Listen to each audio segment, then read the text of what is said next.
because not many people talk about common couple violence. Usually it's only one side that is more Oh aggressive, yeah, people but there are do. also a few that I've seen both are as violent to each other. No doubt one Yeah. is trying to control the other person, but it end up both are very, very violent. You can't Mm. imagine the symptoms and the signs. It's so bad.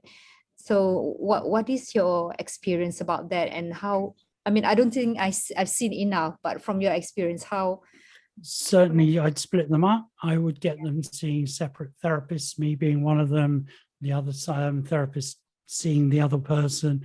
And I would very briefly, I would look at, with ego states, at the aggressive element, the aggressive ego state, find out what it's trying to do, try and get other ego states in to modify the behavior, trying to get things like the aggression, the ego state to change what it's doing in those situations. But bearing in mind that I might have the survivor who is fighting to survive. So got to be a little bit careful in those situations. And it might be I'm working with an ego state perhaps to see whether or not there's a way in which the person who's fighting to survive can go to a refuge or can go somewhere for a little bit of safety and respite. But unfortunately, you've got a lot of conditioning that will be going on, condition responding, because one does one thing, the other hits, because the other hits, they hit back, condition, condition, condition.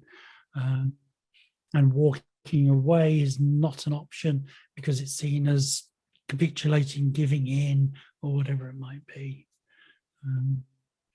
So a lot of it is self-esteem and working with those ego states that are aggressive to try and, you need to have an ego state who is assessing the situation, who can look at the situation and help the aggressive ego state to find a different way of responding. Is there a way in which they can handle that, either as the perpetrator or as the survivor, or handle the interaction without resorting to aggression or violence? There is, if my partner is going to hit me, what can be done to avoid that? What can be done, instead of going back to hit him or her, what can we do that is more constructive?